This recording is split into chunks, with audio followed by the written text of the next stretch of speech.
It's happening. Tomorrow, Taylor Swift drops her new album, and the entire internet has turned into a detective agency.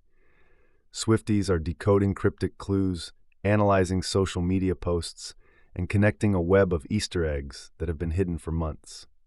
But have you ever wondered why she does this? It's not just for fun. It's a masterclass in psychology that creates one of the most powerful fandoms on Earth. Let's make it click. This whole process is built on a powerful psychological principle called the IKEA Effect. It's our tendency to place a higher value on things we've helped create or assemble.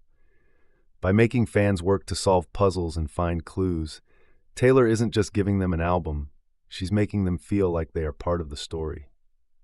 They've invested time and effort, so the final album feels like a shared victory, a prize they've earned. Next is the power of intermittent rewards. The Easter eggs don't drop on a predictable schedule. A clue might appear in a music video, then nothing for weeks, then a random social media post. This unpredictability keeps fans constantly engaged and on high alert, creating a dopamine rush every time a new clue is found. It's the same mechanism that makes checking your phone so addictive. Finally, it fosters a massive communal experience. Solving these puzzles isn't a solo activity, it's a global team effort. Fans share theories on TikTok and Reddit, creating a powerful sense of community and shared purpose. So, when the new album drops, it's more than just music.